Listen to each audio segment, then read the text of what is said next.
Jai Chinendra. It's a Marwadi bhajan. I used to sing and act when I was very young in front of Mara Sahib when Chomasas are there. So I used to sing and act on this song. भाई रे साची माला फेरो, भाई रे साची माला फेरो, साचा हिवड़ासु साचा मनडासु साचा जीवड़ासु माला फेरो मारा भाई रे, साचा जीवड़ासु माला फेरो मारा भाई रे। भाई रे हाथ में माला थारे, भाई रे हाथ में माला थारे, सारी आँख्या थारे निजरा रे, सारी आँख्या थारे निजरा रे, थारा चितड़ेरो रत रत डोले मारा प्यारा भाई रे, थारा चितड़ेरो रत रत डोले मारा प्यारा भाई रे।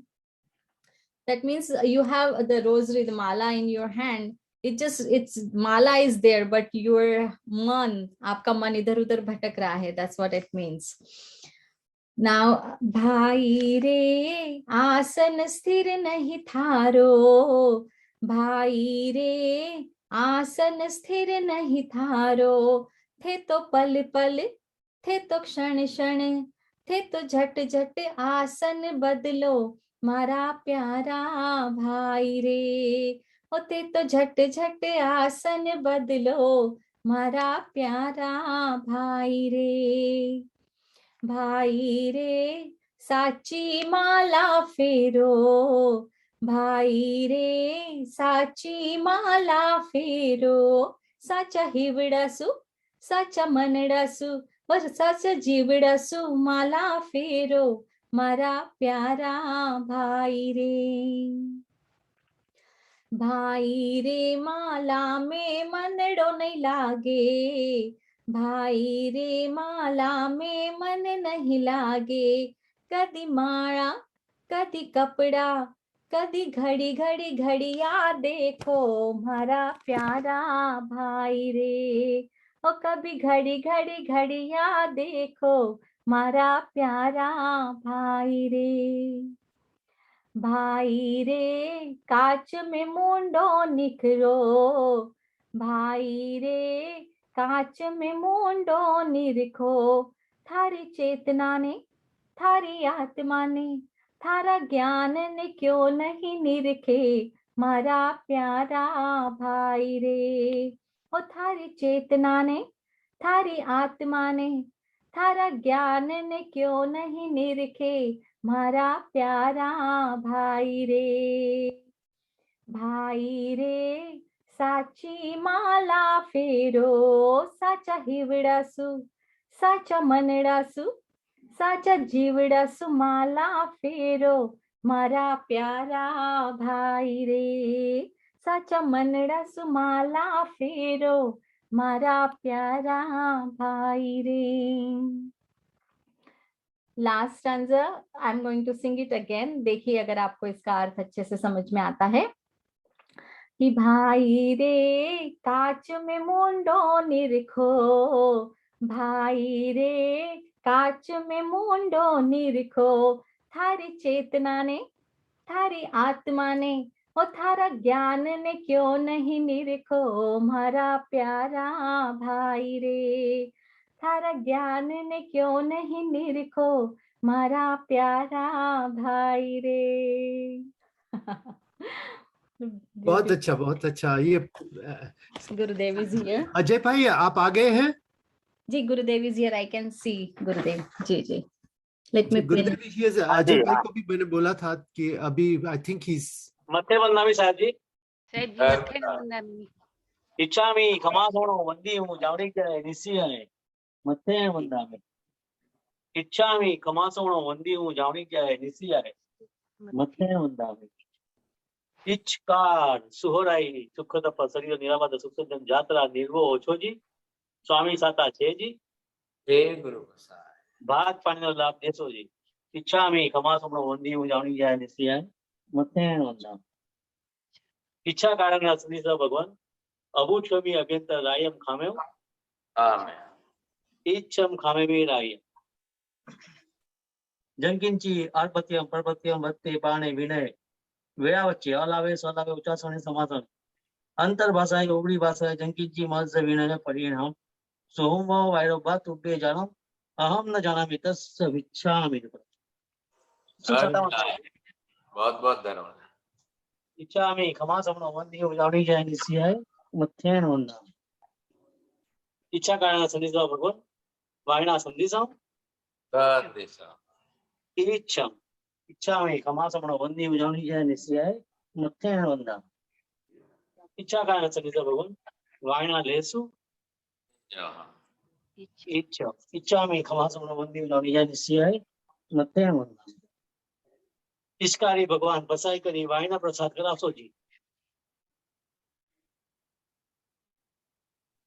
कुतो आयाहीणं पयाहीणं करेमि वन्दामि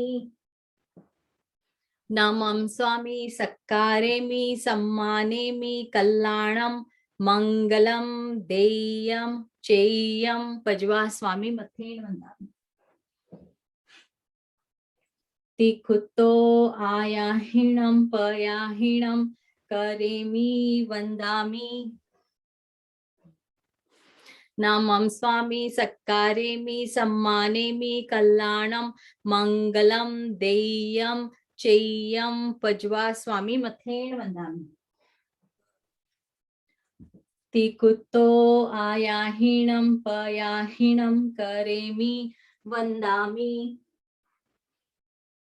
नमं स्वामी सत्कारेमि सम्मानेमि कल्याणं मंगलम देयं चेयं पजवा स्वामी मथेन वन्दामि धर्मलाभ सुख साता बाबजी बताओ साहब जी नमो रियंताणं नमो सिद्धाणं नमो आयर्यणं नमो वज्रायाणं नमो लोये सर्वसाधनं एष पंच नमकारो सर्वपापत्पणासनो मंगलाणं च सर्वेसिं परमं हवै मंगलम् जय जगजीव जोनि वेयाणो जगगुरु जगानंदो जगनाहो जगबंधु जय जगप्रिया महोभयम् जय सुयान प्रभु तीर्थयराणम् अपचिमो जय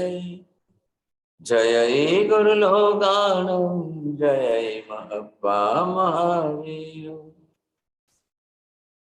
वंदे महायशं महाभागं महावीरं महामुनि अमरनरराय मह्यं चरमतीर्थयरं विमर्शतीर्थं सर्वानिष्टप्रणाशाय सर्वाभीष्टार्थदायिने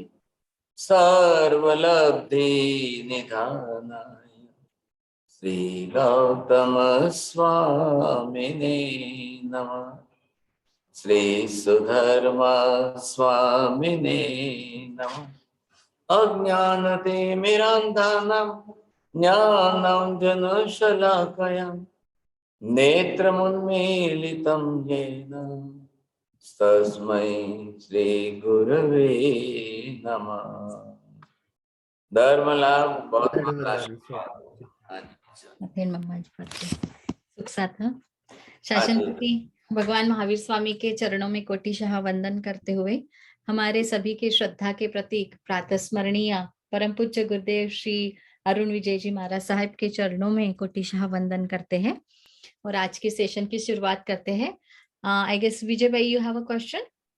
पहले साहिब जी मने पचखाण पचकांड उगय से कार सिम पोर सिम 60 पोर सिम सुरगे गुरु मठे समझ काय उगय से जब एम प्यारम तेम प्यारम सागम तनम सबत कदनम आयम बिलम पचकाय भी गौ हम लेवालम गया तो सुखित थोड़ी जिबाने हम सबत स्वादाय गया एगाष्टम व्याष्टम पचकाय तेवी अब प्यार सुखम सागरम नावटन सान गुरु पठन पाठे हम सबत स्वादाय गया पणस लेवलाल बहुलेनवा ससित तेनवा से तेरवान वो सिरे वो सीरा में Should I go ahead? जी जी साहब जी, आपने ऋणा के बंधन की बात की थी, तो ऋणा का बंधन अपने ज्ञान दोष कोश में कैसे प्रस्तुत किया जाएगा जा रहा है? How is it expressed? ऋणानुबंधन यानी क्या है? ऋणानुबंधन का मतलब है मोहनीय कर्म का संबंध।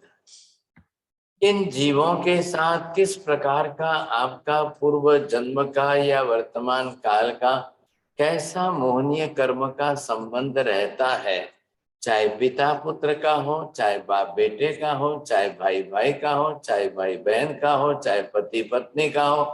अब वो एक ऋणानुबंध आपके ऊपर ऋण है उनका, उन्होंने आपके ऊपर कोई उपकार किया है किसी काल में, किसी भव में, कभी ना कभी, तो वो एक संबंध के रूप में आपके ऊपर बंधा हुआ है। अब आपका कर्तव्य है कि मैं उस ऋणानुबंध के संबंध को बिगाड़ू नहीं साहब।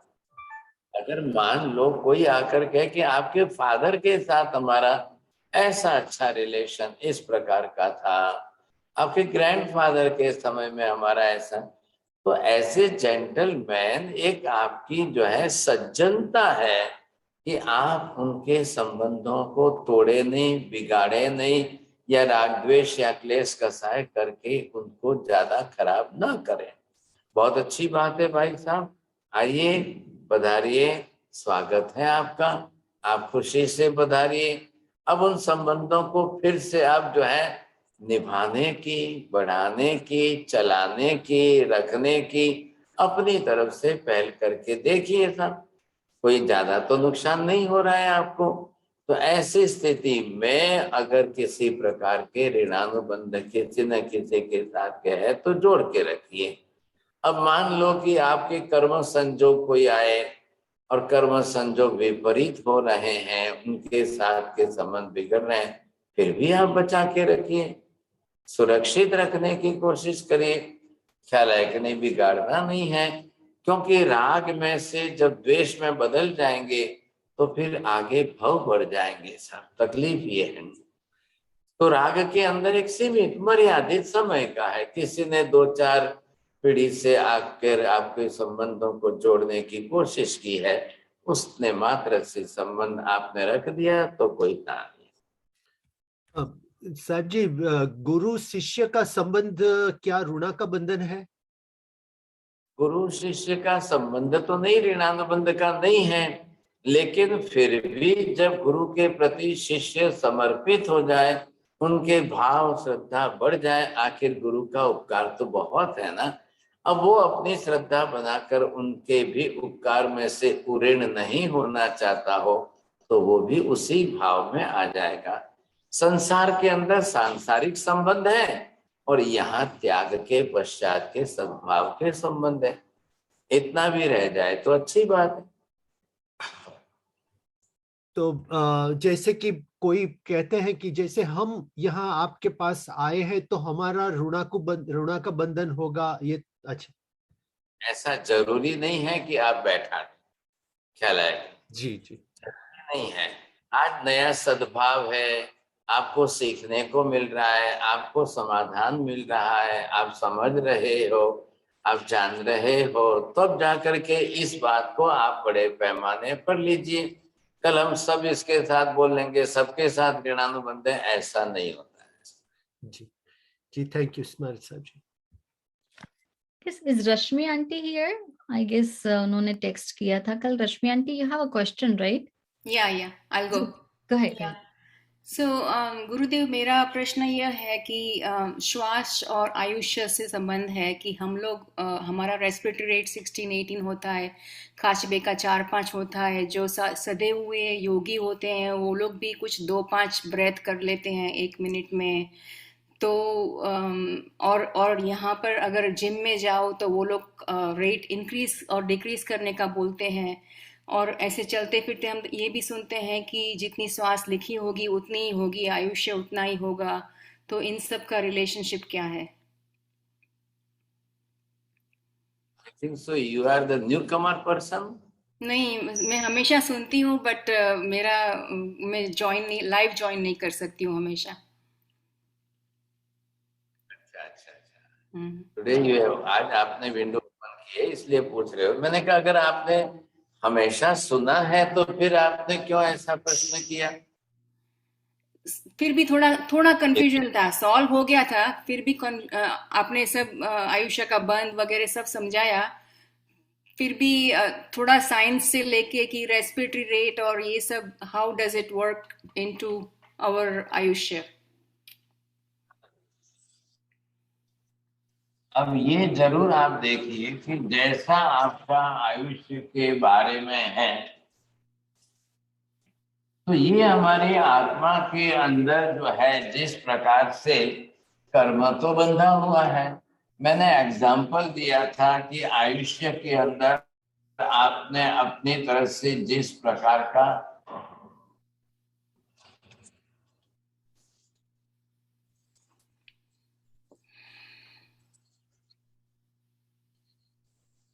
अब ये पार्टिकल्स तो किसके हैं आपको ख्याल आ गया?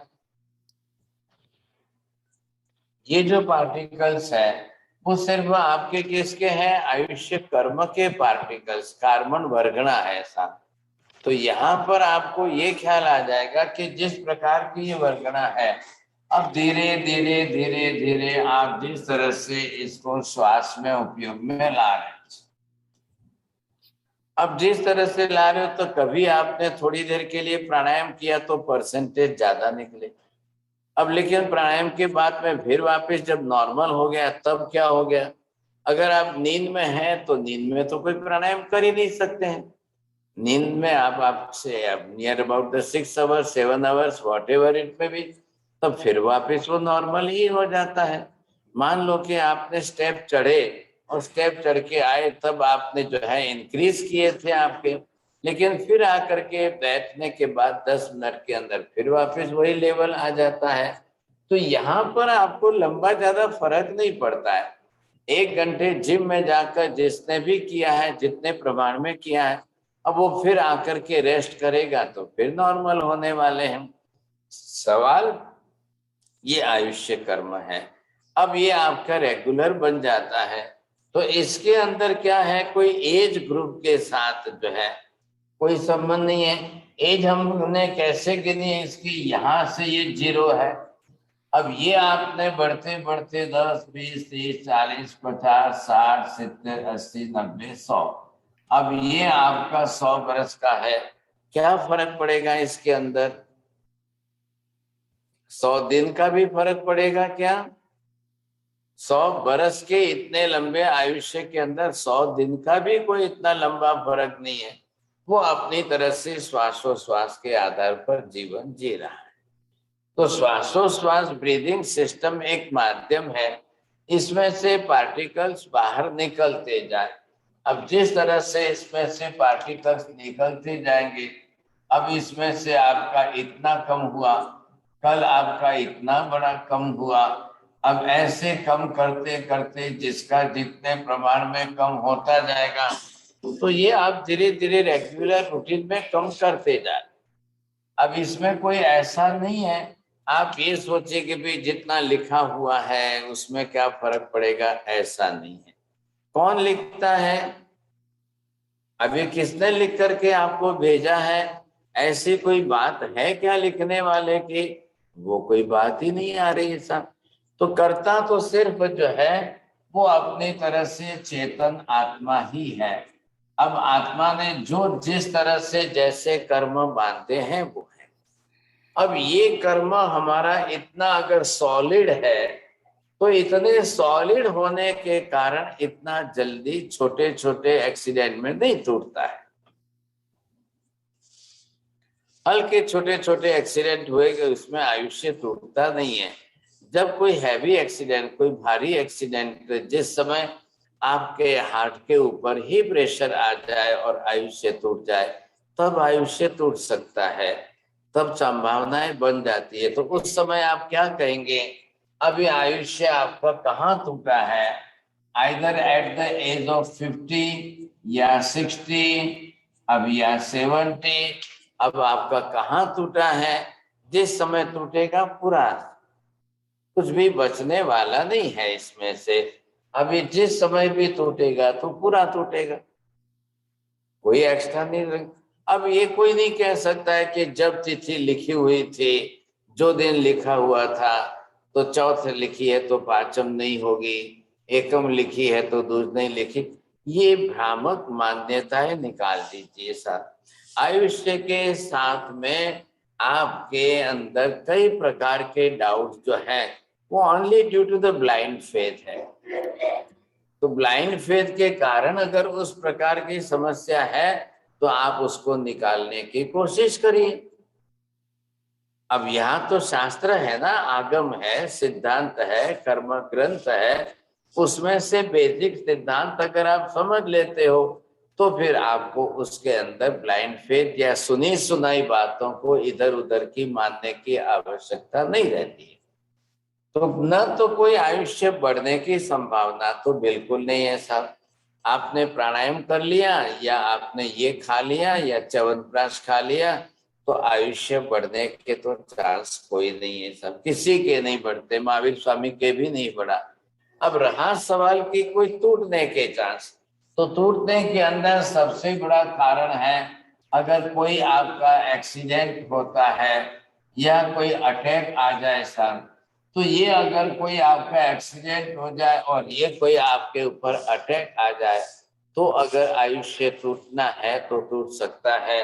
अब उसके अंदर कोई इतना सॉलिड पत्थर का तो है नहीं भाई साहब, बांधा तो हम नहीं है, उपार्जन तो हम नहीं किया है, तो टूटने के चांसेस भी रहते हैं, इसमें कोई डाउट नहीं।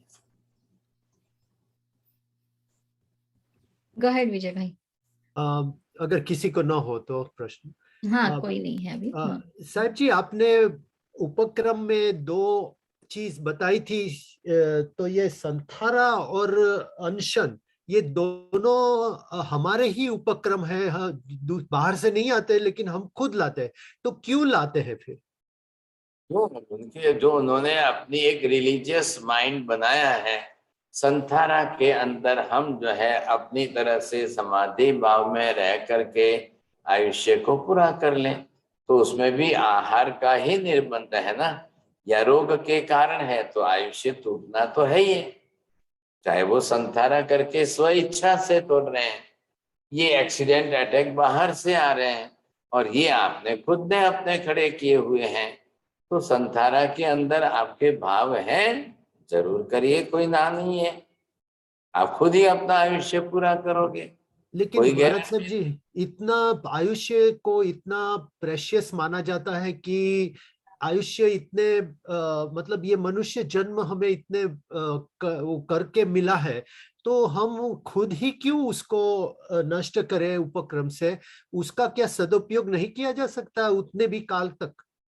लेकिन जब कैंसर हो गया है और नहीं जी रहे हैं, तब आप संथारा लेकर के आप सोचते हो कि कैंसर में मैं और कितना साल भर खींचते रहूं, तो उनको लगता है कि थोड़े टाइम में संथारा लेकर आयुष्य पूरा कर लूं। लेकिन ये धारणाएं गलत है। अब आपको देखिए, मैंने बात तो कर दी, लेकिन जो है अब संप्रदाय की धारणाओं में गलत अलग अलग बातें आ रही। आपने कभी नहीं सुना होगा श्वेतांबर मूर्ति पूजक संप्रदाय वाले कोई संथारा कभी नहीं लेते। क्यों नहीं लेते? परंपरा ही बंद कर दी है, परंपरा ही नहीं है। तब आचार्य श्री भी नहीं लेते हैं, साधु साध्वी भी नहीं लेते हैं, श्रावक श्राविकाओं को भी नहीं देते हैं।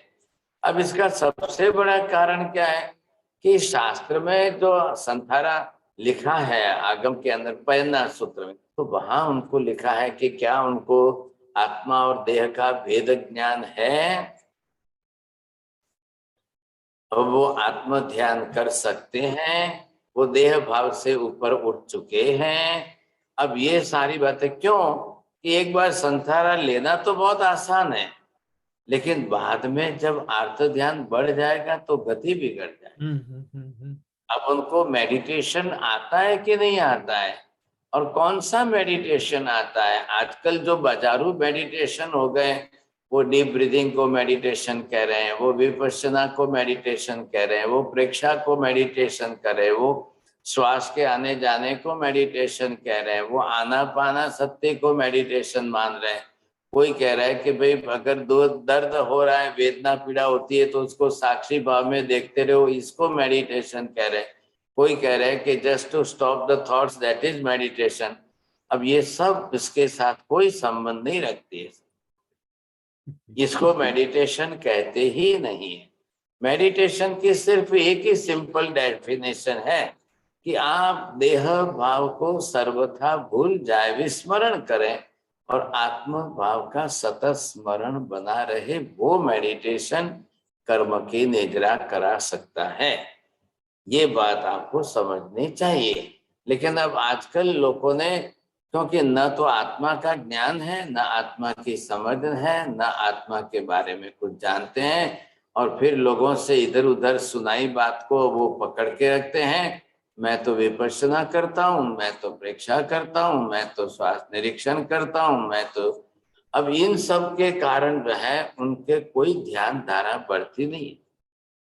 फिर संथारा का डिक्लेयर होने पर जो है सामाजिक व्यवहार बढ़ जाते हैं। रोज दिन भर 50 लोग आते रहते हैं, वो अपना मेडिटेशन कब करे, वो कब करे साहब? और अगर आपको संथारा करना है तो डिक्लेयर क्यों करते हो? आप कमरा, एक रूम बंद करके शांति से दरवाजा बंद करके अंदर बैठ जाइए। संथारा आपको आत्म ध्यान के लिए है, पब्लिक की पब्लिसिटी के लिए नहीं है भाई साहब।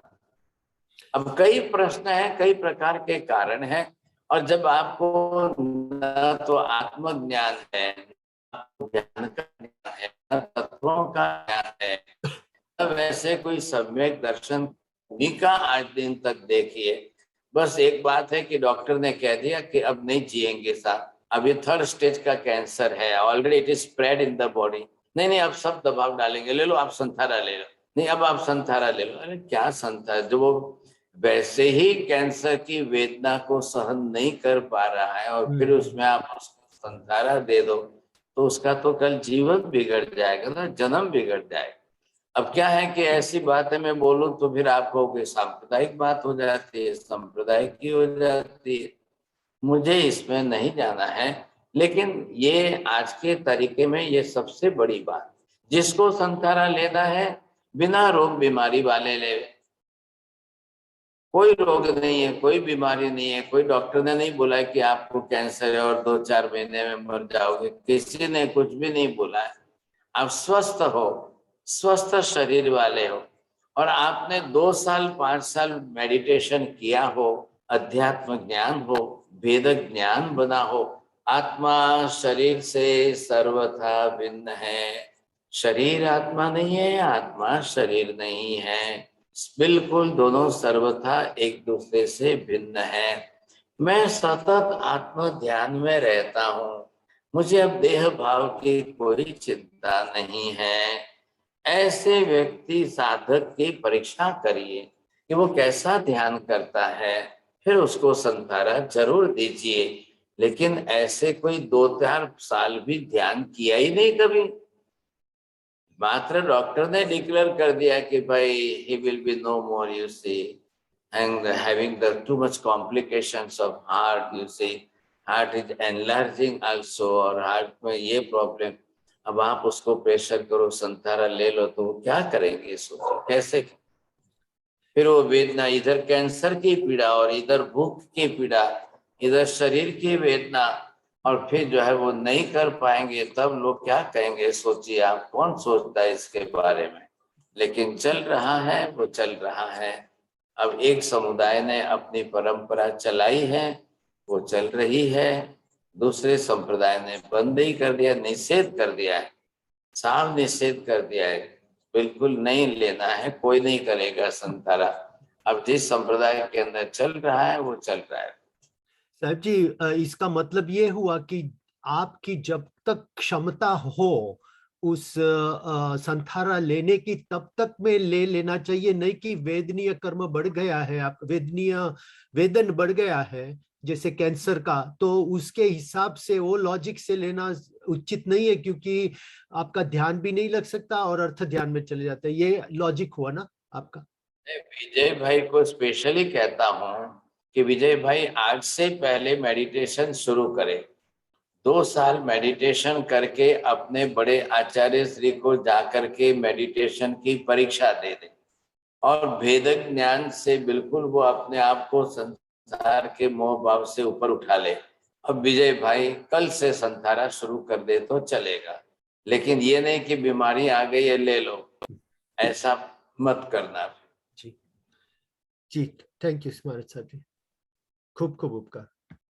प्रवचन का समय वैसे हो गया है गुरुदेव श्री। आज हम नया कर्म को शुरुआत करने वाले थे, तो हम शुरुआत कर सकते हैं। वैसे एक क्वेश्चन है, अगर आप श्री की आज्ञा हो तो क्वेश्चन पहले लेके फिर निखिल भाई यू कैन गो नाउ। हाँ, थैंक यू। प्रणाम मथानंदाભાઈ સાહેબજી। સાહેબજી, તમારી કર્મતણી ગતિને હરી એની બુક મેં ચાલુ કરી હતી, તેમાં આ દેવતા અને નારકીની ઉત્કૃષ્ટ આયુષ્ય 33 સાગરોપમનું અને જગન્ય સ્થિતિ ઓછામાં ઓછી અંતર્મુહૂર્તની ઓછામાં ઓછી છે। હવે આપણે નૌકાર મંત્ર જ્યારે ગણીએ છીએ તો એક નૌકાર મંત્ર ગણી નમો રીંતાણથી પડમમોય મંગલમ 500 સાગરોપમની નારકીનું આયુષ્ય તૂટે છે। અને આખો 108 નૌકારવાળી ગણીએ, पूरी 108 नौकार वाली गिनती है तो 54,000 सागरोपम का नारकी का आयुष्य टूटता है। तो अगर 33 सागरोपम का आयुष्य कभी बांधा है, जो 7वीं नरक का है उत्कृष्ट पिछले भव में, और कभी बांधना है भोगना पड़ेगा, तो ये 54 ये नौकार वाली गिन के कर सकते। बिकॉज मैंने ये भी सुना था कि 9 लाख नौकार इस भव में गिनेंगे तो नारकी और तिर्यंच में जन्म लेना नहीं पड़ेगा इस भव के बाद। सही बात है। आपने आयुष्य शब्द क्यों यूज किया, जोड़ा उसमें? वो जो बुक में पढ़ा था ना साहब जी, देवता और नारकी का आयुष्य उत्कृष्ट आयुष्य 33 सागरोपम का होता है। आप वापस से बुक खोलना, वहां आयुष्य शब्द नहीं है, दुख निवारण। अच्छा, हाँ, 33 सागरोपम जो भी है तो देवता या नारकी का दुख टले, वो वहां पर गणित दिया गया है। आयुष्य आपने बात बैठा दी, फिर से बुक देख लेना। ठीक है। अब मैं यहाँ पर आपको ये स्पष्ट करना चाहता हूं, और दूसरी बात का एक करेक्शन पे और भी कर लीजिए कि देवनारकी का आयुष्य मात्र 2 घड़ी ही मिनिमम नहीं होता है, ये बात आप समझ लीजिए। अब देखिए यहाँ पर जो है, ये मैं आपको बताऊं कि किस तरह से 14 राजलोक के अंदर कहाँ किसका कितना अलग अलग आयुष्य है। और ये जो जीव हैं संसार के अंदर, सभी जीवन जीने वाले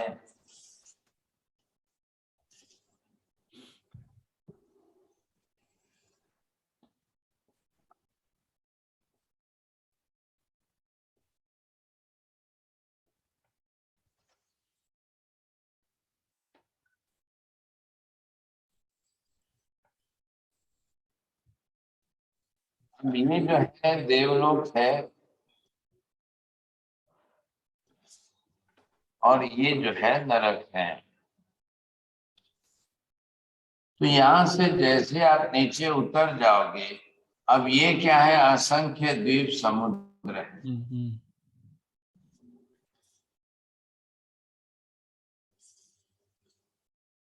अब यहाँ से नीचे उतरने पर पहली नरक, दूसरी नरक, तीसरी नरक, चौथी नरक, 5वीं नरक, ऐसे जब आप जाते हो नीचे तो यहाँ से आयुष्य बढ़ता जाएगा। आयुष्य का प्रमाण जो है और ज्यादा बढ़ता जाएगा। अब ये पहली नरक है, ये दूसरी नरक है, ये तीसरी है, ये चौथी है, ये अब यहाँ आप देखेंगे कि एक से नीचे उतरते गए तो कितना आयुष्य बढ़ेगा।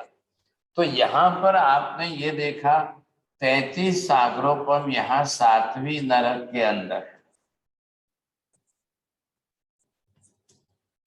अब इस 33 सागरोपम ध्यान दीजिए आप, एक सागरोपम, 1 सागरोपम इज इक्वल टू अनन्यूमरेबल ईयर्स, असंख्य वर्ष है।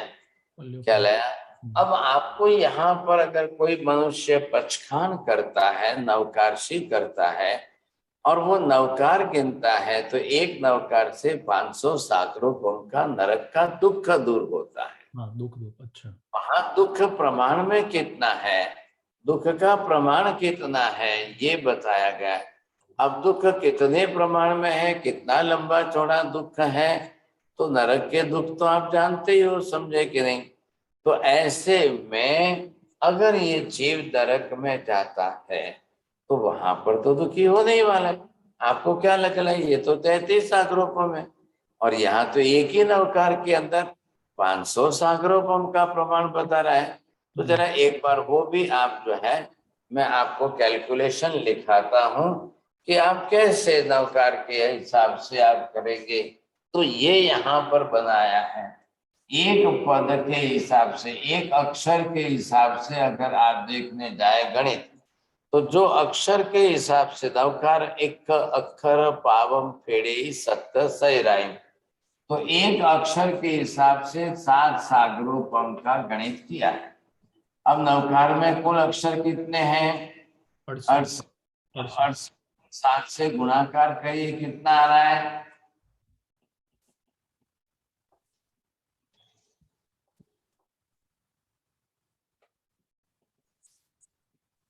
476। अब आप देखिए नवकार के अंदर जो है, सबसे पहली बात के नवकार में 9 पद है,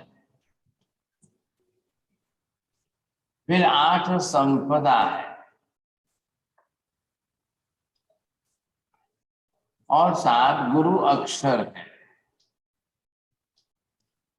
हाँ जी, अब आप फिर से टोटल करिए।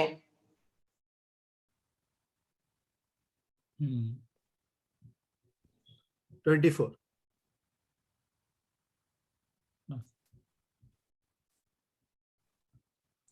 ओ पूरा 500 ना, सॉरी,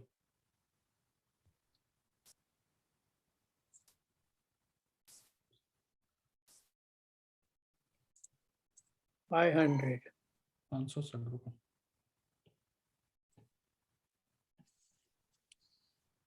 अब आपने ये सीधा हिसाब कर लिया, कैलकुलेशन है मैथमेटिकल, सबको मालूम है नवकार के 68 अक्षर है, और ये पद संपदा और गुरु अक्षर है।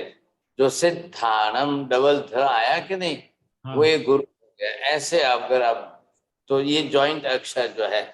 अब इस कैलकुलेशन से अगर एक व्यक्ति एक नवकार मंत्र का स्मरण करता है तो 500 सागरोपम तक का नरक का दुख टल सकता है।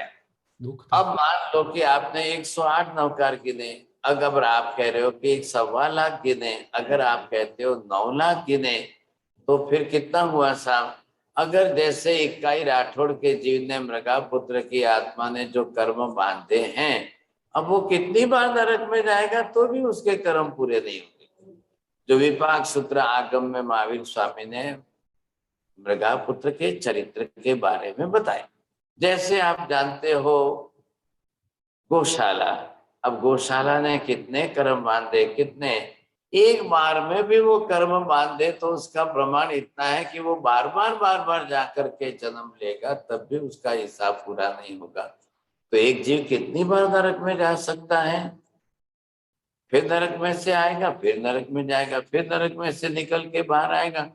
अब आएगा तो कहाँ आएगा साहब? उसको आना तो यहीं पर है। अब जो भी जहां से आए तो फिर आए, फिर वापस जाता है, फिर वापस ये जाता है। तो ऐसे करके जो बार बार नरक में आ जाए, तो अब इन सब का हिसाब आप गिन लो, समझे कि तो कितना होगा। तो यहाँ पर जो हमको प्रमाण दिया है ये पहली नरक है। अब पहली नरक के अंदर यहाँ पर 1 सागरोपम का आयुष्य मैक्सिमम है और 10,000 ईयर का मिनिमम। अब ये मिनिमम है और ये मैक्सिमम है, समझे। अब यहां से दूसरी नरक में चले गए तो 3 सागरोपम का है। आप तीसरी नरक में चले गए तो 7 सागरोपम का है। चौथी नरक में आए तो 10 सागरोपम का है। 5वीं नरक में आए गए तो 17 सागरोपम का है। 6ठी नरक में आए तो 22 सागरोपम का है और 7वीं नरक में आए तो 33 सागरोपम का आयुष्य है। अब थोड़ा सा ध्यान दीजिए कि पहली नरक में जो यहाँ पर है बता दिया आपको, तो यहाँ दूसरी नरक में आए तो 1 सागरोपम का मिनिमम है, ये मैक्सिमम है। तीसरी नरक के अंदर 3 सागरोपम का मिनिमम है तो 7 सागरोपम का मैक्सिमम है। चौथी नरक के अंदर जो है 7 सागरों पर मिनिमम है तो 10 मैक्सिमम है। 5वीं नरक में चले जाओ तो 10 सागरों पर मिनिमम है तो 17 सागरों पर मैक्सिमम है। 6ठी नरक में जाइए 17 सागरों पर मिनिमम है तो 22 सागरों पर मैक्सिमम है। 17 में आइए तो 7वीं नरक में 7 ये 22 सागरों पर मिनिमम है तो 33 सागरों पर मैक्सिमम है। अब कोई जीव बार बार सीधा करते करते पहली बार एक नरक में गया, फिर दूसरी बार दूसरी, तीसरी बार तीसरी, चौथी बार, ऐसे करके आपके विपाक सूत्र में महावीर स्वामी ये चरित्र बरोबर बता रहे हैं कि कैसे जो है जीव इस तरह से, तो उसका टोटल करेंगे तो कितना सागरोपम आएगा? 93। अब बेटर है कि आप 9 लाख नौकार गिनो तो हमेशा के लिए आपके नौकार ही टल जाए ना। अब जो इंसान 9 लाख नौकार गिनेगा तो वो कितना कॉन्शियसली रहेगा, कितना सावधान रहेगा, फिर तो वो कोई पाप की प्रवृत्ति कर ही नहीं पाएगा ना, तो वैसे ही नरक टल जाती है उसे। नरक में नहीं टल गया साहब। अब 9 लाख नौकार गिनने वाले को कितने बरस लगेंगे? इट डिपेंड वो कितने ऊपर कितने गिनता है, रोज के कितने गिनता है, उस इट डिपेंड्स ऑन दैट। तो रोज उसके का ही गिनेगा तो 22 बरस लगेंगे, रोज का ही गिनेगा तो 22 बरस तक अगर वो नौकार गिनेगा तो सब पाप प्रणाशनो, सब पाप कर्म का नाश हो, तो पहले उसकी पाप करने की बुद्धि तो नष्ट हो जाएगी ना। ये बात है। कैसे कोई कहते हैं कि एक चोर नौकार गिने तो सक्सेस हो जाएगा? अरे एक चोर को बोलो कि वो नौकार गिने और मीनिंग सही समझ करके गिनने लगे ना, तो चोरी करने की बुद्धि टल जाएगी। अब वो चोरी ही नहीं कर पाएगा, बुद्धि बदल गई समझेगी। ये विशेषता होती है यहाँ पर। तो ये है कि जो नवकार के अंदर वो बरोबर ध्यान पूर्वक, अर्थ सहित, भाव पूर्वक, मेडिटेशन पूर्वक गिने, तब जाकर के, क्योंकि एक एक अक्षर पर उसको ध्यान देना है। एक एक अक्षर करके 68 अक्षर, फिर जो सिद्धानंद और द इकट्ठे आए तो एक छोटा आधा अक्षर बीच में, इतना कंसंट्रेशन करेगा तो वो अपने विचार कितने शुद्ध करेगा। एक भी विचार खराब ही नहीं आएगा उसको, तो एक भी विचार उसको अशुभ आएगा ही नहीं, इतना अच्छी तरह से वो कर लेगा, तो कितनी बड़ी बात हो गई। ये आपको सोचना है। तो इस तरह से अगर हम देखें तो आपको ख्याल आ जाएगा, समझेंगे। तो इसना यहाँ पर किया है कि नवकार गिनते हुए, जपते हुए भी आप अपने आप को किस तरह से बचा सकते हो, ये विशेषता जरूर है। अब यहाँ पर क्या है, जैसे हम 7 नरक में नीचे चले, अब ऊपर चलिए साहब, तो फर्क कितना है। यहाँ पर आप नीचे चलेंगे तो यहाँ से नीचे नरक आ गई, अब यहाँ से ऊपर चलिए तो देवलोक आ गया। अब देवलोक के अंदर आप किस ऊंचाई तक पहुंच सकते हो, तो यहाँ पर देवलोक के अंदर भी लास्ट में, अब ये तो सिद्ध शिला यहाँ मोक्ष है, लेकिन अब यहाँ पर जो देवता है तो यहाँ पर उनका भी 33 सागरोपम का ही आयुष्य बनता है, उत्कृष्ट कक्षा का देव का आयुष्य। अब वो गया कहाँ से है, तो मनुष्य में से गया, ख्याल आया? तो मनुष्य में से जब गया है तो यहाँ उसने ऐसी कौन सी साधना की है कि जिसके बल पर उसने 33 सागरोपम का उत्कृष्ट आयुष्य बांधा है। भगवान नेमिनाथ ने भी उत्कृष्ट आयुष्य बांधा और वो भी 33 सागरोपम में गए, और भगवान आदिनाथ ने भी अपने 12वें जन्म में 33 सागरोपम का देव आयुष्य उत्कृष्ट लिया था। ऐसे कई हैं, तो वहां जाकर वो अपनी साधना करते हैं। तो यहाँ पर अब उनको नीचे तो उतर नहीं है, तो आयुष्य बांधने वाले आपको ये देखना है कहाँ पर कौन कितने आयुष्य। ये कॉस्मोलॉजिकल स्टडी देखें तो यहाँ तो सिर्फ देवताओं को ही रहना है। यहाँ सिर्फ 2.5 द्वीप के मनुष्य क्षेत्र में, ये बहुत छोटा सा क्षेत्र है, तो इतने छोटे से क्षेत्र में सिर्फ मनुष्य को रहना है। हाँ, मनुष्य के साथ तिर्यन पशु पक्षी बहुत है, लेकिन 2.5 द्वीप के बाहर जब है तो यहाँ सिर्फ तिर्यंच है, यहाँ सिर्फ तिर्यंच के पशु पक्षी है, अब वो मनुष्य नहीं है ऐसा, वहां नहीं है। और नीचे उतर गए तो सिर्फ सातों नरक ही नरक, नारकी नारकी। लेकिन अब आप देखने जाए तो एक इंद्रिय दो इंद्रिय, एक इंद्रिय के जीव जो है सूक्ष्म रूप से तो सर्वत्र है, लेकिन अब संसार में तो कोई भी जीव हो, आयुष्य तो सबको कंपलसरी है। बिना आयुष्य के संसार में कोई जी नहीं सकता है, क्योंकि बिना आयुष्य के जिएगा कैसे? तो शरीर है ना, तो शरीर बनाना है तो फिर शरीर के साथ आयुष्य कंपलसरी हो गया उसको, बिना उसके भी चलने वाला नहीं है, आयुष्य अनिवार्य हो गया।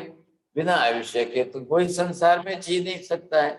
जब शरीर बनाया है और शरीर छोड़ना है तो शरीर के लिए उसको आयुष्य अनिवार्य है।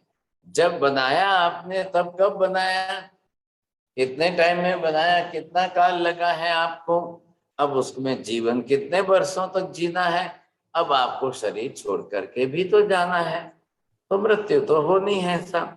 तो अब संसार के समस्त जीवों का विचार कर लीजिए आप। जैसे मैंने बताया कि नरक के अंदर नारकी जीवों का मिनिमम आयुष्य 10,000 वर्ष है, तो यहाँ देव गति में भी आप चले गए तो देवताओं को भी मिनिमम जो है 10,000 वर्ष का मिनिमम आयुष्य। अब वहां की तुलना करते हुए आप स्टडी करिए कि जितना देवताओं का मिनिमम आयुष्य जो है 10,000 वर्ष का है, तो मनुष्य का कितना होगा इन कंपैरिजन दैट? बोलिए सविता जी।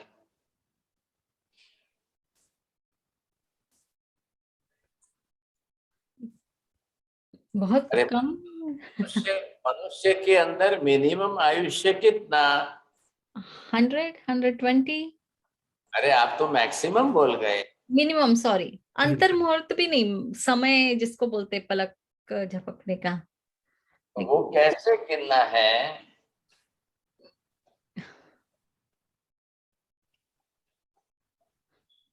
वो आप कहाँ से गिनेंगे साहब? अब ये आप जो बोल रहे हो तो ये जीव जो है यहाँ पर गर्भ में आया है और यहाँ उसका जन्म होने वाला है। अब जन्म के बाद उसका जीवन वो जीने वाला है और यहाँ उसकी मृत्यु है। अब इस हिसाब से अगर आपने 100 बोला है तो ये तो मैक्सिमम हो गया। जी जी तो जी। मिनिमम कहाँ लिखूं मैं? मिनिमम तो पेट में भी हो सकता है ना, माँ के गर्भ में भी जैसे मतलब आए, वो तो एकदम से भी खत्म हो सकता है जीव वहीं की वहीं। उसमें कितना टाइम लिखना? समय कब जी? तो यहाँ पर जीव के लिए बारे में ये बताया कि जीव गर्भ में प्रवेश करे और उसके बाद में 48 मिनट आपके लीजिए, उसको कहते हैं 2 घड़ी।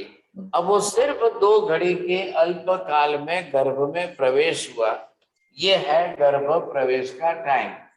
अब ये गर्भ प्रवेश के अंदर जो है वो आता है और वो 2 घड़ी के अल्प काल में 48 मिनट के अल्प काल में मर के चला जाए। तो जितना मनुष्य पर पशु पक्षी के लिए 2 घड़ी का 48 मिनट का है, उतना देवलोक के अंदर 10,000 ईयर, उतना उसकी कंपैरिजन में नरक में जाओ तो 10,000 ईयर। अब वहां पर 10,000 बरस है। लेकिन अब मनुष्य में क्यों अल्प है साहब? अब माता के गर्भ में तो आया लेकिन वो अब ज्यादा देर नहीं रह सका, नहीं पाल सका, तो आयुष्य टूट जाए। आयुष्य टूटने के कारण जो निमित्त है, अब वो कई प्रकार के निमित्त हैं, माता की तरफ से हो या पुत्र की तरफ से हो या जिस किसी भी कारण से निमित्त हो। अब जीव माता के गर्भ में आया और या माँ का एक्सीडेंट हो गया, या माता के गर्भ में आया और उस जीव को वहां पर कुछ भी नहीं मिल सका साहब, ऐसे कई कारण है कि जिनके कारण आयुष्य टूटने की संभावना रहती है, तो टूट सकता है। तो अब जीव को तो कहीं ना कहीं तो जाना तो है ना। चलो ये मृत्यु हो गई, अब मृत्यु के बाद जीव को जाना कहाँ पर है, अब उसके कर्म डिसाइड करेंगे। वो उसका कर्म जो बना है उसमें नाम कर्म बनेगा, वो नाम कर्म डिसाइड करेगा कि उसको कहाँ जाना है। जो कर्म जहां ले जाएगा तो अब कहाँ ले जाएगा, करवा कहाँ, जैसे कर्म बांधे वो बरोबर पहुंचाएगा। अब मृत्यु हो गई और मृत्यु होते ही आत्मा जैसे शरीर छोड़कर बाहर निकल गई, अब उसके कर्म तो उसके साथ में है। तो अब उसके ड्राइविंग की सीट पर कौन बैठेगा, नाम कर्म, गति नाम कर्म बैठेगा। अब गति नाम कर्म ले जाकर आपको वहां पहुंचाएगा सही, लेकिन वहां उस कर्म का डिसीजन किसका है। अब ये शरीर से बाहर निकल गया, इधर देखिए आप, अब जैसे शरीर से बाहर निकल गई आत्मा, शरीर छोड़ दिया, अब इसको यहाँ से जाने में कितना टाइम लगेगा। यूएस से इंडिया में आएंगे विजय भाई, कि इंडिया में से फिर यूएस में जाएंगे, कि फिर यहाँ से आप कनाडा जाएंगे, कहाँ जाएंगे।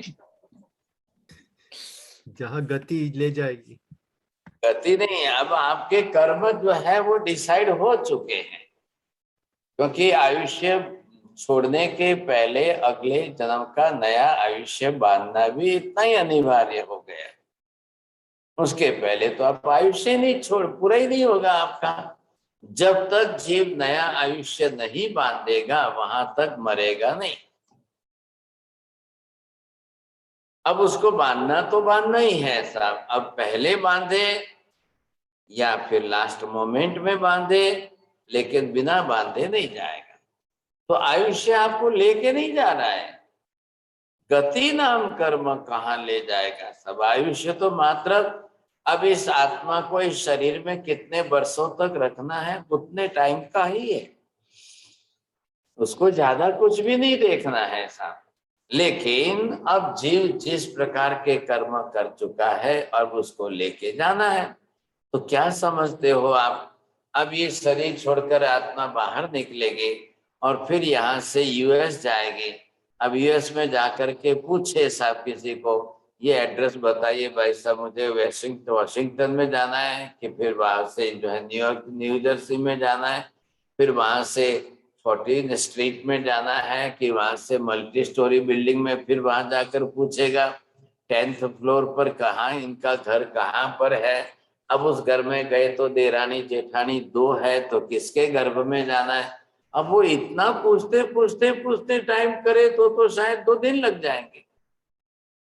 लेकिन यहाँ तो जीव ने अपना कर्म जो सेट किया है उसके अंदर तो 2 दिन नहीं, 2 मिनट भी नहीं और 2 सेकंड भी नहीं साहब। 2 सेकंड भी मत बोलना, महावीर स्वामी की लैंग्वेज में दूसरे समय में तो माता के गर्भ में प्रवेश कर लेता है। उसको कोई एड्रेस पूछने नहीं जाना है, कोई एड्रेस वेड्रेस पूछने की जरूरत नहीं है, कहीं पर भी कुछ नहीं है साहब। अब यहाँ से मनुष्य में से अगर वो तिर्यंच में जाए, पशु पक्षी में जाए, आइदर जो है एलिफेंट में, जिराफ में, बुलक में, काऊ में, डॉग में, डोंकी में, जिसमें भी जाए, तो उसको तो 1 सेकंड का ही काम है, एक समय का। सेकंड तो हमने हमारी लैंग्वेज बनाई है, लेकिन उनके लिए तो समय का काम है। अब इस तरह से वो चला जाएगा, जा करके वहां पर उपस्थित हो जाएगा। ऐसी स्थिति में क्या करेंगे आप, ये तो होना ही होना है समझे। संसार के अंदर तो जीवों के लिए 14 राजलोक है, और पूरे 14 राजलोक में यहाँ से जीव यहाँ आवे, यहाँ से जीव यहाँ जाए, मनुष्य में से नरक में जाए, नरक में से निकल करके मनुष्य में आवे, नरक में से निकल कर तिर्यंच में पशु पक्षी में जाए, पशु पक्षी में से भी देवलोक में जाए, मनुष्य में से भी देवलोक में जाए, देवलोक में से गिर करके वापिस। तो ये चक्कर तो रुकने वाला ही नहीं है साहब, ख्याल आया कि नहीं। ये चक्कर आपका कभी रुक ही नहीं सकता है। तो जिस तरह से जीवों को ये अपना आयुष्य जो चल रहा है, अब आपने ये देखा कि यहाँ पर ये जीव है। अब ये जीव अगर नीचे गया तो नरक गति में, जीव यहाँ से इस दिशा में गया तो तिर्यंच गति में था। अब ये जीव यहाँ से जो है मनुष्य में गया, ये मनुष्य गति में आया।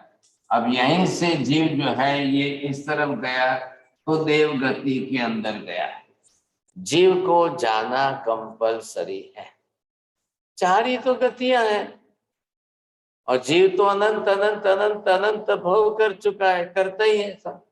तो ये स्थिति है कि कब जीव जो है वो यहाँ से देव गति में जाए या नरक में जाए या तिर्यंच में जाए या मनुष्य में जाए, इट डिपेंड्स कि अब उसने पाप कर्म ज्यादा किए हैं कि शुभ पुण्य उपार्जन ज्यादा किया है। वो उसको खुद को देखना है, अपने अपने हिसाब से उसको देखना है। तो ये उसको ख्याल आ जाना चाहिए, समझे कि नहीं। अगर शुभ पुण्य उपार्जन अच्छा किया है तो ये डिवीजन यहाँ पर बना दिया है आपको कि इसके अंदर आप देखिए, ये ऊपर की जो है ये सदगति है और ये नीचे की दो जो है ये दुर्गति है। दोनों दुर्गति के रूप में है। अब पाप कर्म ज्यादा किए हैं ना तो दुर्गति होगी, शुभ पुण्य उपार्जन ज्यादा किया है तो सदगति अच्छी होगी, कोई दो मत नहीं है साहब। अब कौन सा जीव क्या करता है, कितना करता है, उसके ऊपर आता है। अब पाप कर्म भी करता है तो तीव्रता पूर्वक करता है कि मंदता पूर्वक करता है। इतनी ज्यादा तीव्रता रहेगी तो नीचे उतरते समय आप पहली नरक, दूसरी नरक, तीसरी नरक, चौथी नरक कहाँ जाएंगे साहब। पाप कर्म कितने प्रमाण में है, तीव्रता कितनी ज्यादा है। अब कितनी कम ज्यादा है कि क्या है। आप जो है किसी को तलवार से लेकर मारेंगे तो एक ही मरेगा, लेकिन उस समय अभी जो है यूक्रेन रशिया का वॉर चल रहा है तो सीधे मिसाइल छोड़ रहे हैं साहब, तो सीधे बॉम्ब फेंक रहे हैं, तो एक साथ में कितने मरेंगे, कितने मरेंगे सोचो। और वो भी मनुष्यों को ही तो मारना है ना, और किसको मारना है। अब मनुष्यों को मारने का इतना बड़ा पाप जब होगा तो सामने नरक कितनी आएगी। एक सैनिक अगर युद्ध में 1 महीना भी रहता है और वो न मरे और दूसरों को मारे तो 1 महीने में वो सैनिक कितने लोगों को मारेगा। अब ये परिस्थितियां हैं और कल वापरो सबके पास जो है ऐसे खतरनाक वेपन्स बन चुके हैं और इसमें आजकल न्यूक्लियर वेपन्स जो ज्यादा हो चुके हैं, तो कल क्या परिस्थिति हो अब कौन देखेगा साहब, किसको पता है कौन कितने जीवों को मारे, कितने मनुष्यों को मारेगा, फिर दूसरे मनुष्य के साथ और कितने जीव मरने वाले। तो फिर ये तो नरक गति तो फिर है ही है, समझे, निश्चित रूप से है। अब ऐसी स्थिति के अंदर जो जीव जहां जाए, देव नरक गति के अंदर वहां पर उपक्रम भी नहीं है सर, एक्सीडेंट या अटैक वहां पर नहीं है कि आपका आयुष्य जल्दी टूट जाए, तो उनको तो पूरा ही करना है, आयुष्य उनको पूर्ण रूप से पूरा करना है। अब वहां पर सजा है, दुख है, वेदना है, पीड़ा है, वॉटेवर इट में भी जो है उसको तो आयुष्य वह पूरा करना ही करना है। मनुष्य के पास यहाँ पर अगर है तो उसके पास धर्म भी है ना। अगर वो धर्म के हिसाब से चले और धर्म के नियम से चले तो कितना फर्क होगा सब, कितना फर्क होगा। ऐसे स्थिति में भी उसको ख्याल आ सकता है। अब ये लक्ष्य उसका बने तो की बात है, अब नहीं तो फिर नहीं है। अब करेंगे तो क्या करेंगे, सोचिए समझे करें। ऐसी स्थिति में अब आयुष्य के बिना तो कोई जीव नहीं जाएगा। आयुष्य अगर टूटने की संभावना है तो टूटेंगे, क्या लें। अब आप जितनी सावधानता रखो, हमने देख लिए जो all types of accidents and attack, अब वो कौन कौन से प्रकार, कितने कितने प्रकार हैं, किस किस प्रकार के एक्सीडेंट और किस किस प्रकार के अटैक है, वो इतने आपने सब देख लिए। तो यहाँ पर गए, अब 14 राजलोक के संसार में, तो हर जीव को अपना आयुष्य लेकर जाना है।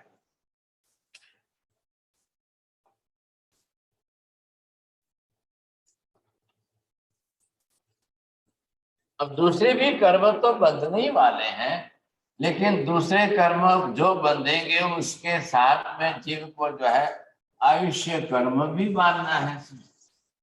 अब यहाँ पर क्या है कि आत्मा को ये देखना है कि every day, day to day life के अंदर रोज के मेरे जितने कर्म बन रहे हैं, अब सबसे ज्यादा आपका कौन सा बन रहा है? मोहनीय कर्म बन रहा है।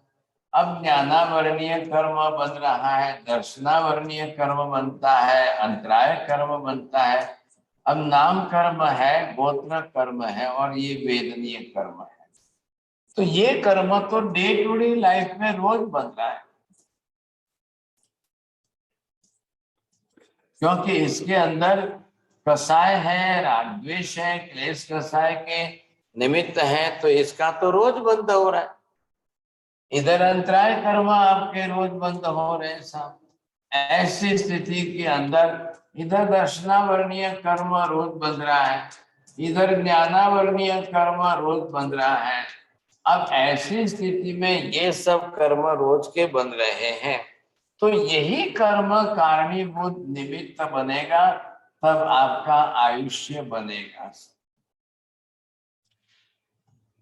आयुष्य कर्म बांधने के पीछे भी क्या क्या निमित्त कारणीभूत बन रहे हैं, कैसे कैसे निमित्त कारणीभूत बन रहे हैं, तो उसमें सबसे ज्यादा किसी भी जीव का आयुष्य बांधने के पीछे जो है वो आपका कौन सा कर्म चल रहा है? मोहनीय कर्म जा रहा है। आश्रव के हेतु उसमें से आने वाले हैं। अब जो आश्रव के हेतु जितने प्रमाण में आए, तो इन आश्रव के हेतुओं से कर्म का बंधन निमित्त तो बनना ही बनना है। हाँ, बस एक ही है कि जो इधर से पहले इन सब कर्मों का क्षय कर दे, फिर आयुष्य नहीं बंधेगा, क्योंकि आयुष्य बांधने का हेतु मोहनीय के रागद्वेष में से आ रहा है, क्लेश कसाय में से आ रहा है। अब यहां से यही कर्म आपके क्षय हो जाए तो फिर वो नया आयुष्य बांधेगा ही नहीं। अब सबको अपने अपनी तरह से समझना है कि जो आयुष्य आप बांध रहे हो, तो उसके बांधने के आपके अध्यवसाय, भाव, परिणाम, अब वो किसके कैसे होते हैं वो आपको देखना है। तो यहाँ पर आप देखिए कि ये जो आयुष्य की धारा चल रही है, अब इस धारा को आप समझने की कोशिश करिए कि ये आपका जीवन जो चल रहा है, अब आप 100 तक पहुंच रहे हैं साहब। अब मान लो कि आयुष्य नहीं टूटता है, तो ये लास्ट 25 वर्ष का निमित्त आपका जो है इसके अंदर कहीं भी बंधेगा। अब 25 नहीं बचा है, आपके पास 15 ही बचे हैं, तो 15 के निमित्त में आप देख लो साहब। अब आपको कब ख्याल आएगा? कसायों की तीव्रता, राग द्वेष की तीव्रता, क्लेश कसाय में इतनी ज्यादा तीव्रता आए, वो आपको बरोबर याद रहेगी। कॉमन रूप में हमारे छोटे छोटे कसाय तो कुछ भी याद नहीं रहते, लेकिन जब ऐसी तीव्रता के साथ कसाय,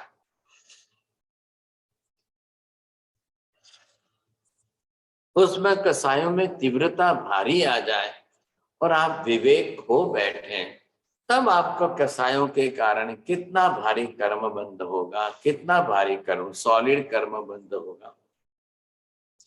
हाँ जी, होता तो वो भी मोहनीय ही है, खैर है, कसाय किया तो मोहनीय होता है, लेकिन अब बात कहाँ आई?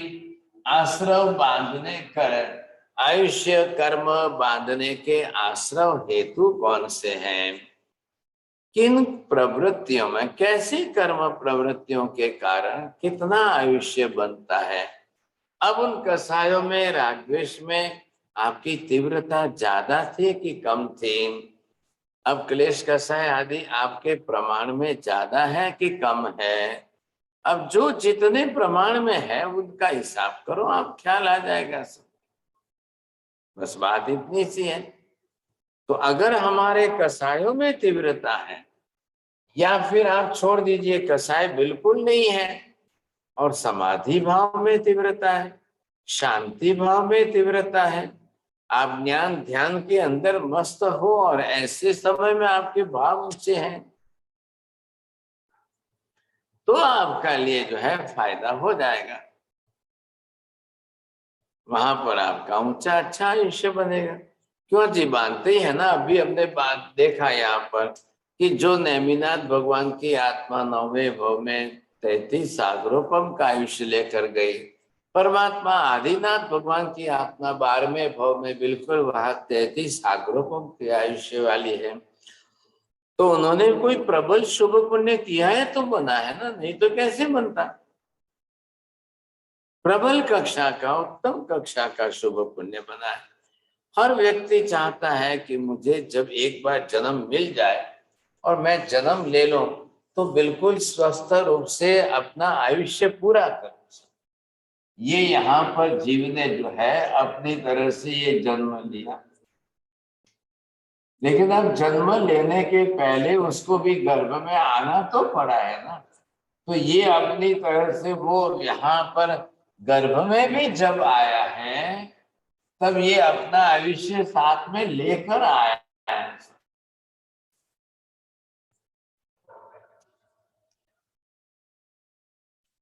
जब जीव गर्भ में आया है तो वो अपना पूर्व जन्म में उपार्जन किया हुआ आयुष्य साथ में लेकर आया है, ताकि उसको जो है सीधे यहाँ पर गर्भ में प्रवेश करते ही जीवन जीने का पूरी तरह से अधिकार मिल जाए साहब।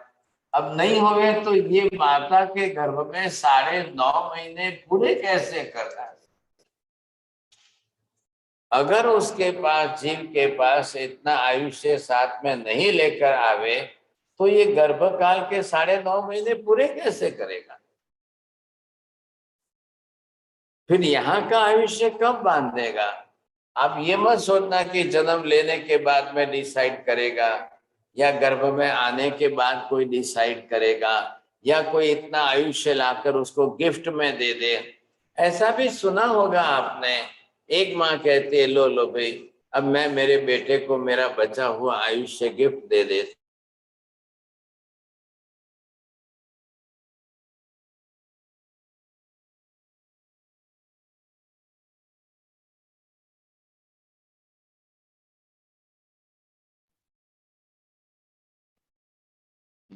Looks like Gurudev Sriji's video is frozen right now. Okay. We're going to wait a couple minutes.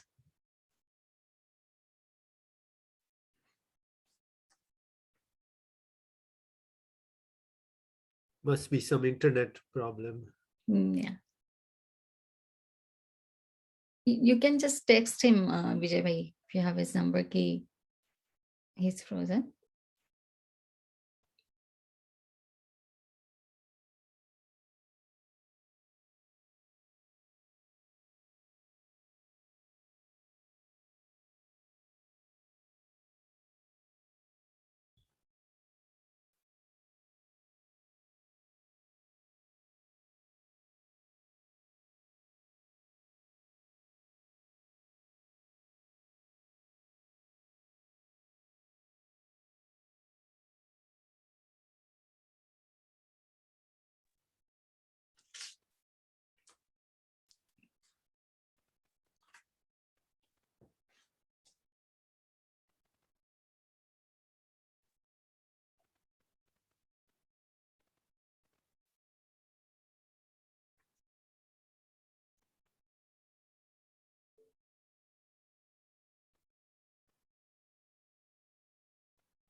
You can stop recording, Dhiman bhai, if you want, for a couple minutes.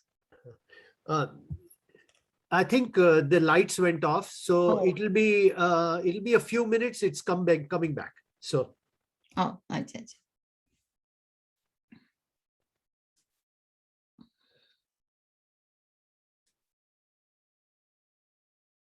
Should be back in a minute or so. Yeah.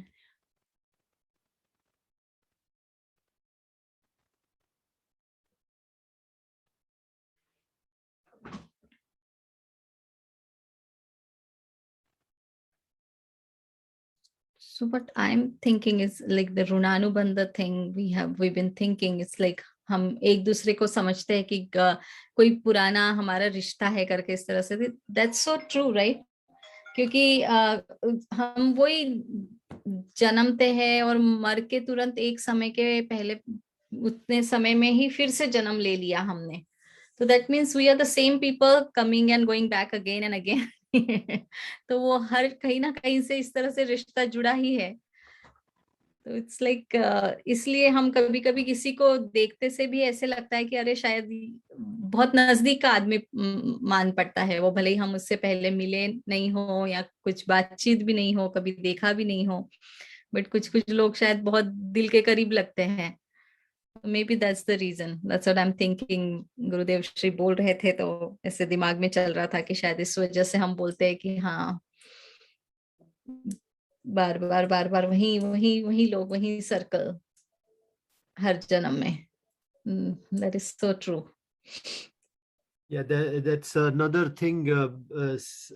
एक दूसरा metaphor दिया जाता है कि ऐसी कोई जगह नहीं है लोक में पूरे कि if you put a needle, there is not a place that we have not taken birth again and again and again.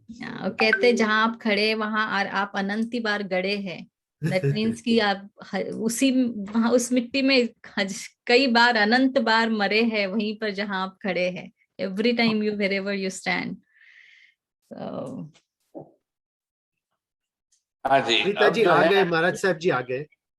जिस तरह से जहां पर जो है ये कर्म है, आखिर आयुष्य बंधाएगा कौन? आयुष्य बंध के आश्रय हेतु जो है वो महामोहनी में से ही आ रहे हैं.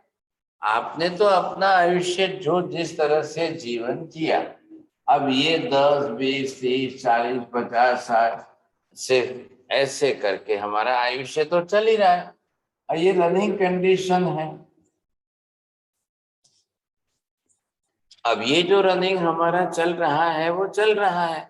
ऐसी स्थिति के अंदर अब जो आयुष्य जीव अगर साथ में न ले जाए, पूर्व जन्म से बांध करके न ले जाए, तो फिर वो गर्भकाल भी पूरा नहीं कर पाएगा, जीवन जी नहीं पाएगा. साहब उसको जीवन तो जीना ही है ना, तो कैसे जिएगा? तो ये उसको अगर देखना है अपनी तरह से, तो उसको ख्याल कैसे आएगा कि मुझे कौन सा जीवन किस तरह से जीना है? तो अनिवार्य रूप में उसके साथ आयुष्य जुड़ेगा. अब ये तो रहना ही रहना है. ऐसी स्थिति के अंदर अब कहाँ से हम आयुष्य का प्रारंभ करें साहब? तो ये ज्ञानावर्णीय है, ये दर्शनावर्णीय कर्म है. इसके पीछे आपका ज्ञान है, इसके पीछे दर्शन है, इधर हमारा मोहनीय कर्म है, इधर अंतराय है. तो कर्म के अंदर तो अच्छा कुछ भी नहीं है ना. कर्म के अंदर तो शुभ अच्छा कुछ भी नहीं है. ये चारों घाती कर्म है. ज्ञानावर्णीय भी कर्म बहुत भारी है तो भी तकलीफ है. दर्शनावर्णीय कर्म बहुत भारी है तो भी पूरी तकलीफ है. अंतराय कर्म विघ्न कारक है, ये भी इतना भारी है तो ये भी आपको कष्टदायक. तो ये चारों कर्म है. अब जिसके कर्म प्रमाण में घटे हुए हो और जिसके गुण प्रमाण में पड़े हुए, उनको प्लस पॉइंट अच्छा है. तो ये हमने पुरुषार्थ किया है, प्रयत्न किया है. ये हमको देखना है कि मैंने अपनी तरह से क्या प्रयत्न किया है, पुरुषार्थ क्या किया है. मैंने मेरे अपने कौन से कर्म जो है ज्यादा घटाए हैं और कौन से आत्मा के गुण ज्यादा बढ़ाए हैं, ये उसको देखना बहुत जरूरी है. तो गुण वृद्धि जरूरी है ना. अगर गुण वृद्धि आपने नहीं की और कर्म वृद्धि में ही रह गए तो मुश्किल हो जाएगा।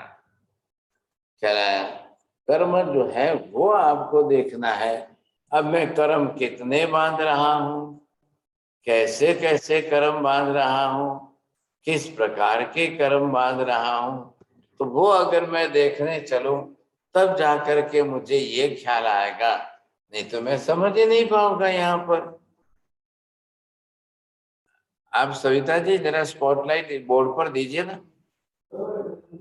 है गुरुदेव श्री जी, स्पॉटलाइट आपश्री पे ही है, सभी लोगों को दिख रहा है ना गुरुदेव श्री जी, स्पॉटलाइट है? यस हाँ हाँ हाँ जी जी गुरुदेव, ये वापस सेकेंड।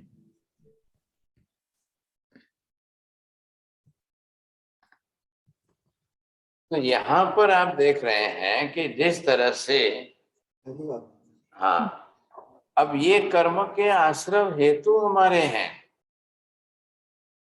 अब कर्म के आश्रय हेतु जो जिस प्रकार से ज्यादा है प्रमाण में बंधे हुए हैं, तो अब इसमें से ज्ञानावरणीय कर्म बुद्धि में आएगा ज्यादा, तो बुद्धि काम नहीं करेगी, मेमोरी काम नहीं करेगी, समझ शक्ति काम नहीं करेगी, विचारधाराएं हमारी विपरीत होगी। दर्शनावरणीय कर्म उदय में आएगा तो जो है देखने नहीं देगा, सुनने नहीं देगा, सब ये कर्म बाधा बन जाएगा। फिर आएंगे तो निद्राधीन हो जाएंगे, नींद आने लग जाएगी। ये कर्म आ गया मोहनीय कर्म। तो इसके चारों डिवीजन है। मिथ्या तो मोहनी है, वो तो साफ भी कह रहा है आत्मा नहीं है, परमात्मा नहीं है, मोक्ष नहीं है, कुछ नहीं है, छोड़ो भाई कुछ भी नहीं है, मजा करो, खाओ पियो, लहर करो। फिर कसाय मोहनी है, राग द्वेष क्रोध मान माया लोभ क्लेश कसाय करना, ये उसका काम है। अब उसके बाद में जो है तीसरे विभाग में नो कसाय मोहनी है, वो उसको हंसना रोना करना आदि सब आता है, रति अरति भाव आता है, वो उसी में रहता है। चौथे नंबर पर सेक्सुअल डिजायर का विषय वासना का वेद मोहनी है। अब ये भी अपनी तरह से काम कर रहा है, तो इसमें तो कुछ भी अच्छा नहीं बचा है। मोहनीय कर्म में तो कुछ भी अच्छा नहीं बचा है, अंतराय कर्म में एक भी अच्छा नहीं बचा है। ये कल आपको जब आयुष्य नया बंधाएंगे तब कैसा बंधाएंगे सोच लो। ये चारों कर्म देख लीजिए। अब चारों कर्म में से आत्मा के लिए आश्रय हेतु जो है, हम ये विचार करना चाहते हैं कि आश्रय हेतु क्या है, कैसा है, किस प्रकार का आश्रय भाव जो है वो अपने आप में सबका कैसा है। क्योंकि कर्म बांधना है तो कोई ना कोई तो आश्रय हेतु चाहिए ही चाहिए साहब। अब किस प्रकार के आश्रय भाव में हम रहते हैं, कौन से कर्म के? मोहनीय कर्म के आश्रय भाव में राग द्वेष क्लेश कसाय की तीव्रता है।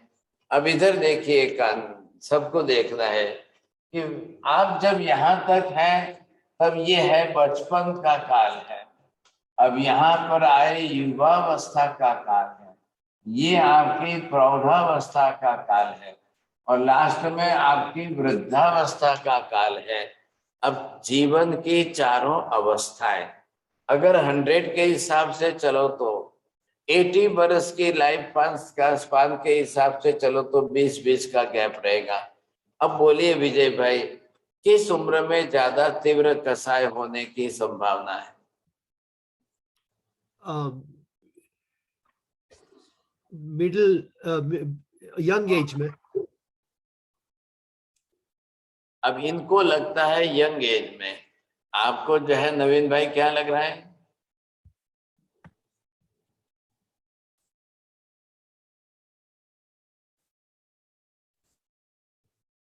अनम्यूट करके बोलिए। प्रौढ़ावस्था में, प्रौढ़ अवस्था में। इनका कहना है प्रौढ़ावस्था में। बोलिए शांति भैया, आपको क्या कहना है?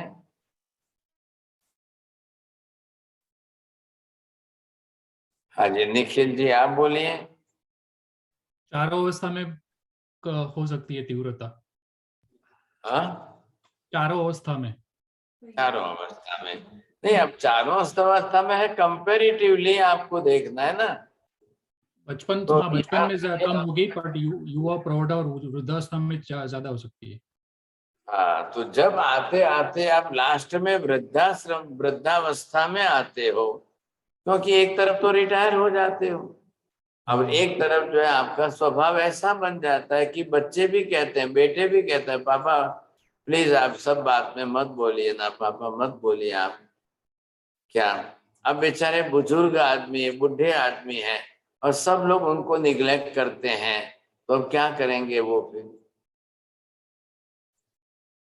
ऐसी परिस्थिति में जब स्वभाव ज्यादा खराब हो जाए और खराब स्वभाव में अगर आयुष्य बंध जाए, तो फिर आप समझ लीजिए कौन सा बंधेगा, किस गति का बंधेगा, ये भी तो आपको देखना है ना। क्योंकि आयुष्य बंधेगा तो यहाँ नाम कर्म के गर्भ में, यहाँ पर इसके अंदर आप देखिए ये है गति नाम कर्म। अब ये नाम कर्म की प्रकृति में है। अब अगर गति नाम कर्म के हिसाब से पहले गति नक्की होगी, मरने के पहले गति नक्की हो जाएगी, आयुष्य भी बांधने के पहले गति नक्की हो जाएगी। अब गति नक्की होगी तब आपको पता चलेगा कि हाँ सब मैं किस गति का आयुष्य बांध रहा हूं, ये भी तो देखना है ना आपको, किस गति का आयुष्य में बांध रहा हूं, ये आप देखेंगे। अब आपको ये पता चलेगा कि अगर मेरी गति बिगड़ रही है तो मेरा मति भी तो बिगड़ रही है ना। मति कहाँ पर है? ज्ञानावरणीय कर्म के घर में मति है साहब, और ये इधर हमारे जो है मोहनीय कर्म के स्वभाव में हम राग द्वेष में क्लेश कसाय में आकर जुड़े हुए हैं। अब ऐसी स्थिति में अपने आप को कैसे संभालना कि मुझे दुर्गति का आयुष्य न बंधे, सदगति का आयुष्य बंधे। सदगति का आयुष्य शुभ बंधेगा, दुर्गति का आयुष्य अशुभ बंधेगा। तो दुर्गति का आयुष्य किस में से बंधेगा? पाप प्रवृत्ति में से बनेगा। पाप प्रवृत्ति में इधर बाहर की प्रवृत्ति हो जाए पाप की, 18 पाप की, और इधर जो है आत्मा का अपना जो है राग द्वेष क्लेश कसाय बढ़ जाए सब, तब क्या परिणाम आएगा? तो फिर जीव जो है कई बार नरक गति का, तिर्यक गति का ऐसा आयुष्य बांध लेंगे सब। ये समस्या आएगी उसके साथ में। अब नहीं बांधना है तो फिर पाप प्रवृत्ति बाहर की बंद करना है और अंदर से क्लेश कसाय आपको घटाना है। सीधी सिंपल बात है साहब, बात इतनी सी है समझने की। तो क्या हम ये कर सकते हैं कि नहीं कर सकते हैं साहब? इफ इट इज पॉसिबल, अगर हमारे लिए ये संभव हो तो बहुत अच्छी बात है कि हम कसायों को घटाते जाए साहब, शांत करते जाए और ये संकल्प करते जाए अब क्रोध मान माया लोभ राग द्वेष इन चारों कसायों से मैं बच कर के रहूं। लेकिन है तो समस्या परिवार की है।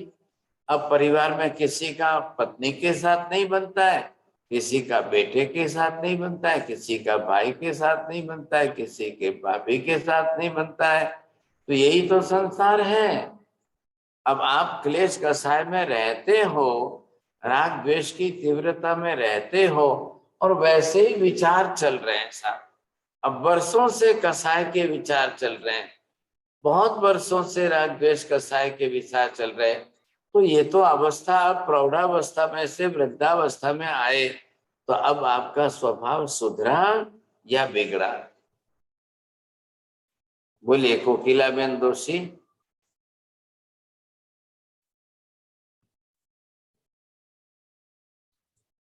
અનમ્યુટ કરીએ।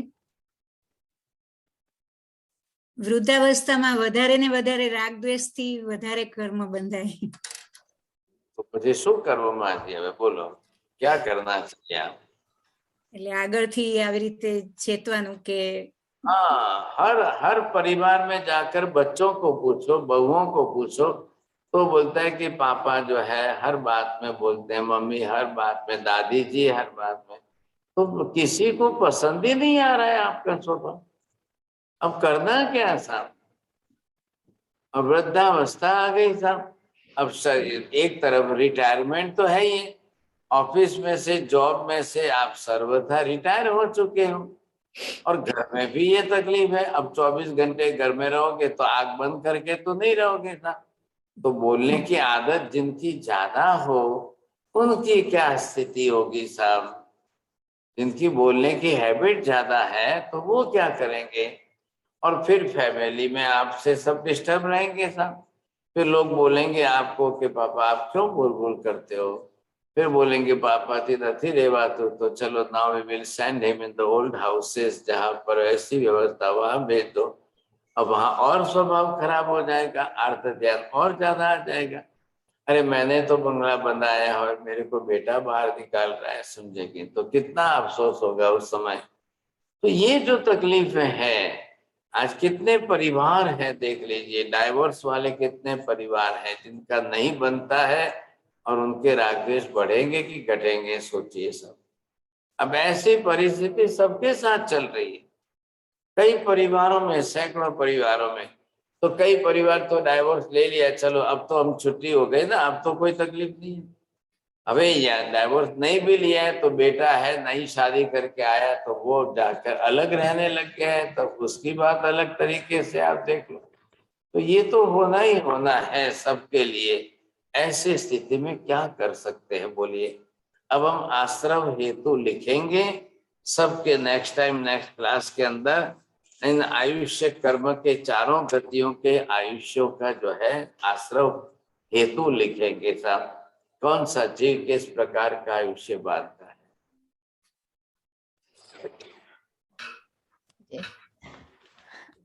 गुरुदेव श्री के चरणों में कोटिशाह वंदन करते हुए आपके सुने हुए विचार हम केवल सुने ही नहीं बट उसको जीवन में पूरी तरह उतारने की कोशिश करें, इसी आशा के साथ आपस श्री के संयम यात्रा की, तपस्या की, आहार की, विहार की सुख साथा पूछते हैं बाप जी। मथेन मंदामी, मथेन मंदामी। जैना की तरफ से आपका खूब खूब, हम सभी की तरफ से खूब खूब आभार आपके बहुमूल्य समय और ज्ञान के लिए।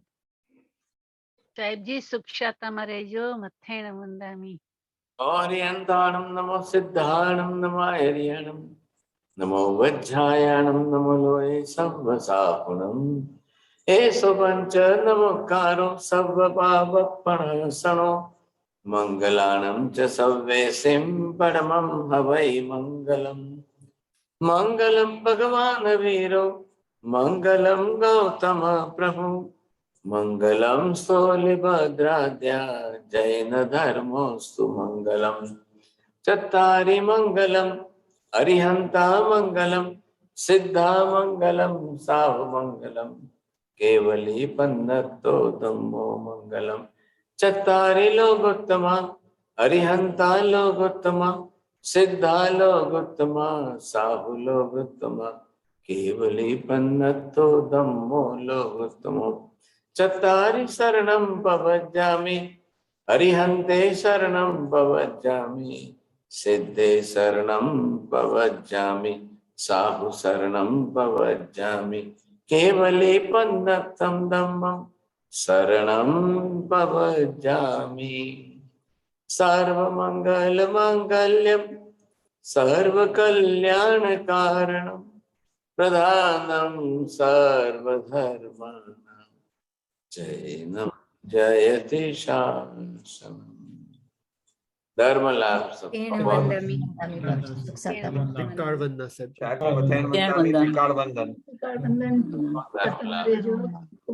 कृतज्ञोस्मि बाबू जी, कृतज्ञोस्मि, कृतज्ञोस्मि। बहुत आशीर्वाद। आराम फरमाइएगा।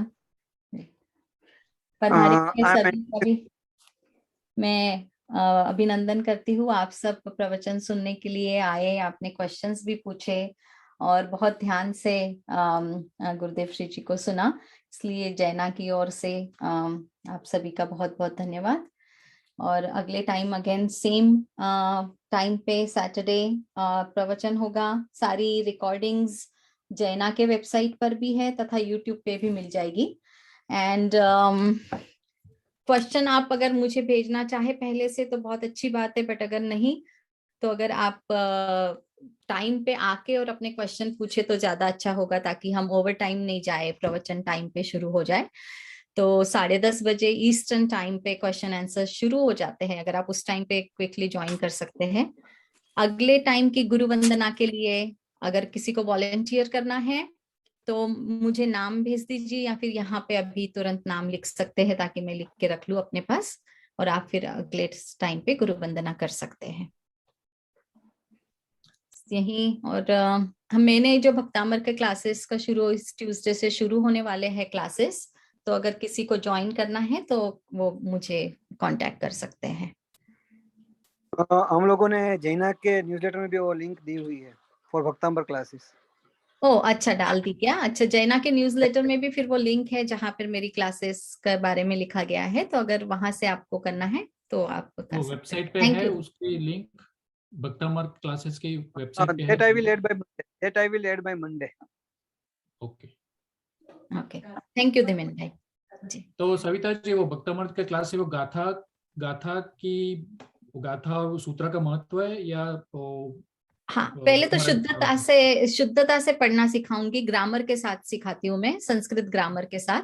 तो शुद्ध, हम बहुत अशुद्धता आती है जब हम बोलते हैं, हमको लगता नहीं है, बट इट इज ग्रामर के साथ अगर हम पढ़ते हैं तो बहुत फर्क पड़ता है उच्चारण में। And that's the thing actually, सूत्र वगैरह जो बोलते हैं हम कि थेरेपी का काम करते हैं, they do that because the way we pronounce our tongue वगैरह, टच करना, मुंह खोल के बोलना, दांतों को ये करके बोलना वगैरह, वो जो सारी चीजें ग्रामर के साथ आती है, तो उससे हमारी ये सारी नसें वाइब्रेट होती है, you know, and that's how cure होते हैं सूत्र से हम।